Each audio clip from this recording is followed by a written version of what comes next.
பார்த்திபன் கனவு பாகம் 2 அத்தியாயம் 24 மாரப்பனின் மனக்கலக்கம். நான் மீனாட்சி. தொடர்ந்து கதையை கேட்க என்னோட சேனலை சப்ஸ்கிரைப் பண்ணிக்கோங்க. பக்கத்தில் இருக்கிற பெல் ஐக்கானை ப்ரெஸ் பண்ணி ஆல்ங்கிற ஆப்ஷன்லையும் கிளிக் பண்ணிக்கோங்க.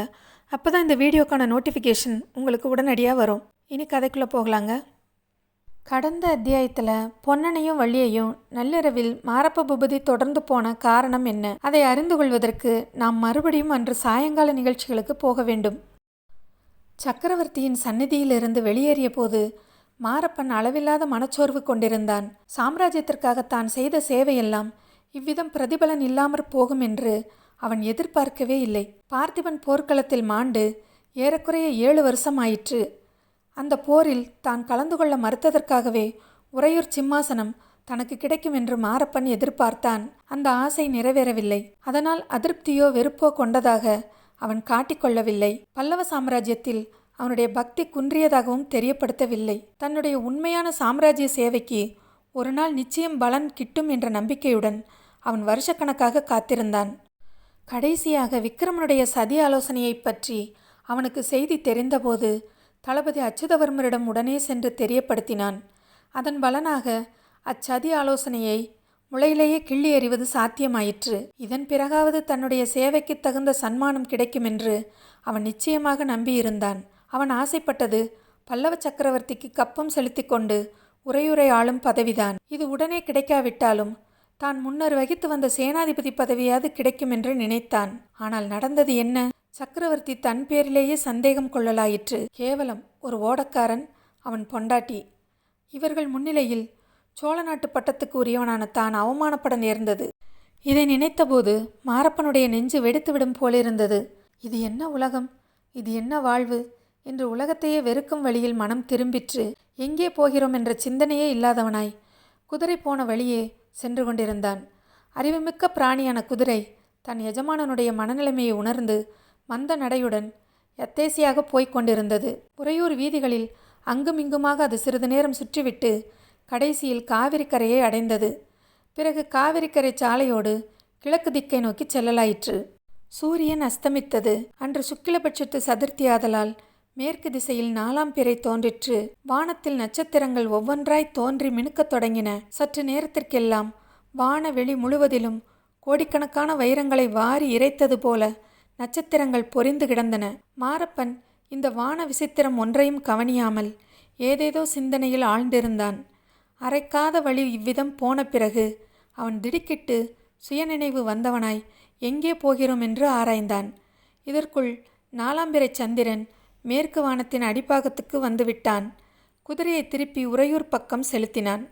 உறையூர் கோட்டை வாசலை தாண்டி உள்ளே சிறிது தூரம் அவன் சென்றபோது எதிரே அநேக தீவர்த்திகளுடனும் சங்கம் முதலிய வாத்திய முழக்கங்களுடனும் ஒரு கூட்டம் வருவதை கண்டான். கூட்டத்தின் மத்தியில் சிங்கக்கொடி பறந்ததை பார்த்தபோது ஒருவேளை சக்கரவர்த்தி தன் பரிவாரங்களுடன் ஸ்ரீரங்கநாதர் ஆலயத்திற்கு போகிறாரோ என்று நினைத்து சட்டென்று குதிரையிலிருந்து இறங்கி சாலை ஓரமாக அடக்க ஒடுக்கத்துடன் நின்றான். கூட்டம் அருகில் வந்தபோது அதில் சக்கரவர்த்தி இல்லை என்பது தெரிந்தது. தளபதி அச்சுதவர்மரும் அவருக்கு பக்கத்தில் தலை மொட்டையடித்த ஒரு சாமியாரும் வந்து கொண்டிருந்தார்கள். அந்த சாமியார் திடகாத்திர தேகமுடையவராயும் முகத்தில் நல்ல தேஜஸ் உடையவராயும் இருந்தார். மாரப்பனுடைய மனதில் மின்னலைப் போல் ஒரு எண்ணம் உதித்தது. ஒருவேளை இவர்தான் அந்த ஜடாமகுடதாரியான கபட சந்நியாசியோ என்று நினைத்தான். அதே சமயத்தில் தளபதி அச்சுதவர்மரின் பார்வை மாரப்ப பூபதியின் மீது விழுந்தது. அவர் பூபதியை சமிக்கையினால் அருகில் அழைத்து பக்கத்தில் இருந்த சிறு தொண்டரை நோக்கி, அடிகளே, இவன் யார் தெரிகிறதா? பார்த்திப மகாராஜாவின் சகோதரன் மாரப்ப பூபதி என்றார். சிறு தொண்டர் மாரப்பனை ஏற இறங்க பார்த்த வண்ணம், அப்படியா, வெகு காலத்துக்கு முன்னால் மகேந்திர சக்கரவர்த்தியின் காலத்தில் இவனை பார்த்திருக்கிறேன். இப்போது அடையாளம் தெரியவில்லை என்றார். விக்ரமனுடைய சதி ஆலோசனையை கண்டுபிடித்து சொன்னது பூபதிதான். ஆனாலும் சக்கரவர்த்திக்கு ஏனோ இவன் பேரில் தயவு பிறக்கவில்லை என்றார் அச்சுதவர்மர். சிறு தொண்டர் இதற்கு ஒன்றும் சொல்லாமல் மறுபடியும் ஒரு தடவை மாரப்பனை ஏற இறங்க பார்த்துவிட்டு மேலும் போகத் தொடங்கினார். அவர்கள் இருவரும் அப்பால் சென்றதும் செடிகள் சூழ்ந்த பல்லக்கு பின்னால் வருவதை பார்த்து சக்கரவர்த்தியின் திருமகளாய் இருக்கலாம் என்று மாரப்பன் ஊகித்து கொண்டு அவசரமாய் விலகிச் செல்லத் தொடங்கினான்.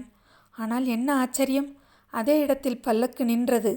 பூபதி என்று மதுரமான பெண் குரலில் அழைப்பது கேட்டது.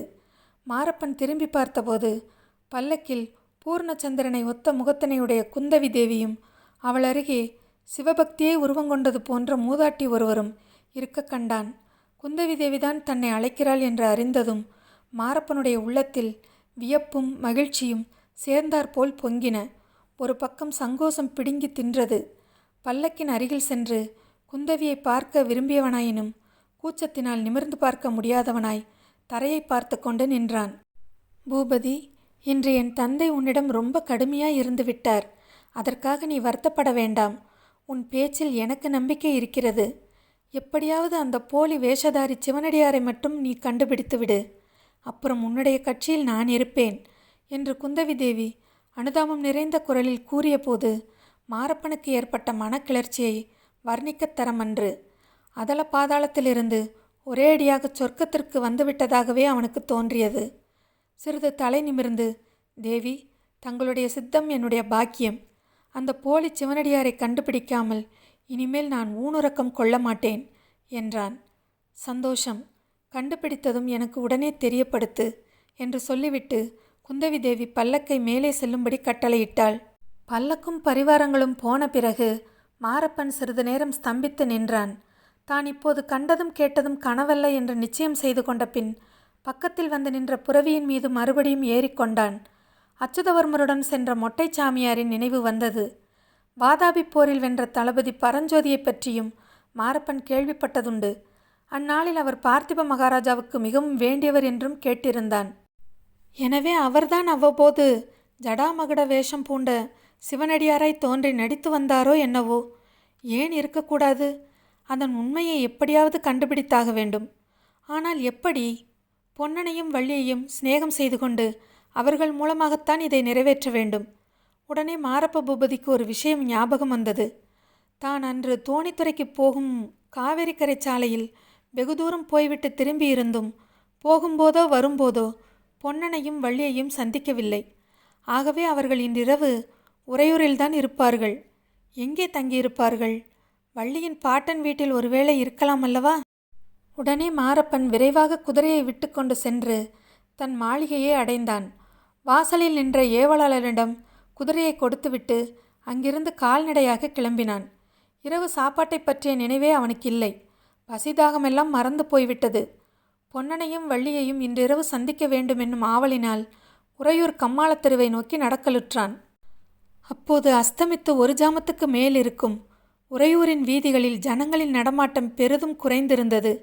சந்தடி அநேகமாக அடங்கிவிட்டது.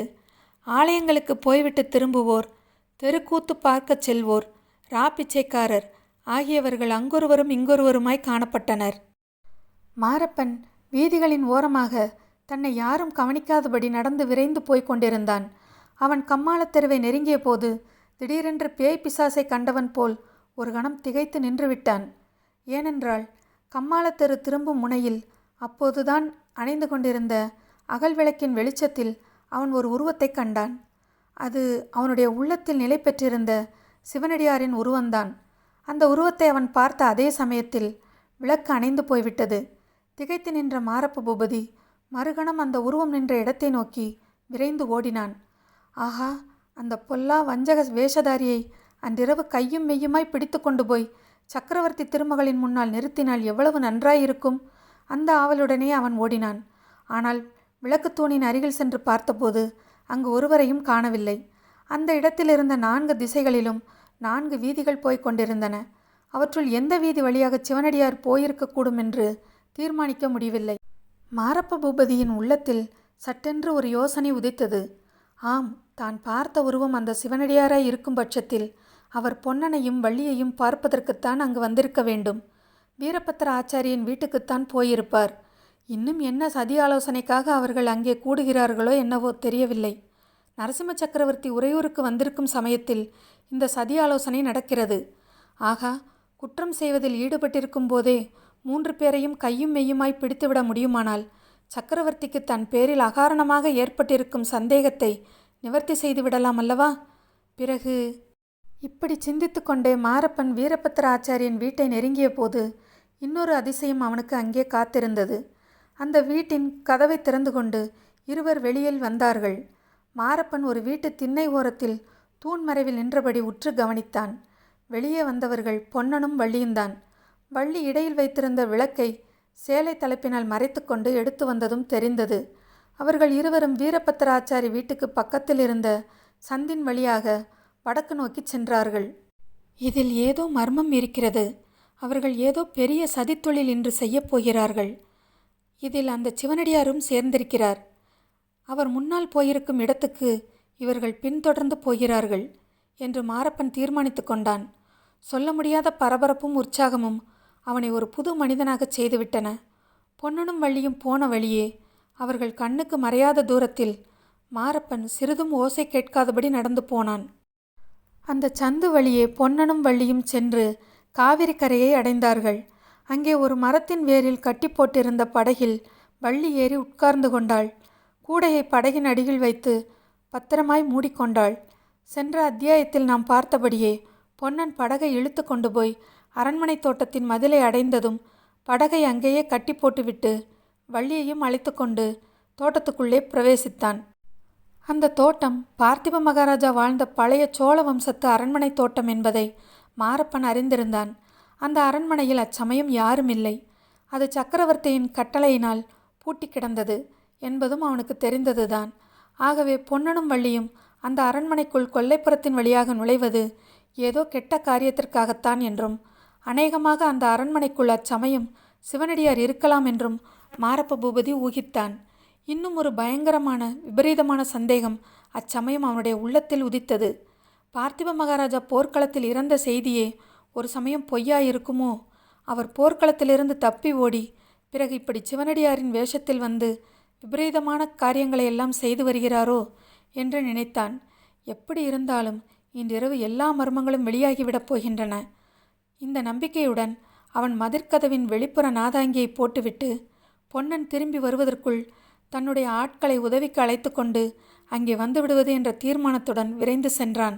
அரண்மனை தோட்டத்துக்கு பொன்னனும் வள்ளியும் நள்ளிரவில் எதுக்காக போனாங்க? திரும்ப வரும்போது மாரப்பனிடம் மாட்டிக்கொண்டார்களா? அப்படிங்கிறத அடுத்து வர்ற அத்தியாயத்தில் நாம் பார்க்கலாம். இதுவரைக்கும் என்னோடய சேனலை சப்ஸ்கிரைப் பண்ணவங்க எல்லாருக்கும் ரொம்ப நன்றிங்க. தொடர்ந்து கதையை கேளுங்க, சப்ஸ்கிரைப் பண்ணுங்கள், சப்போர்ட் பண்ணுங்கள். நன்றி.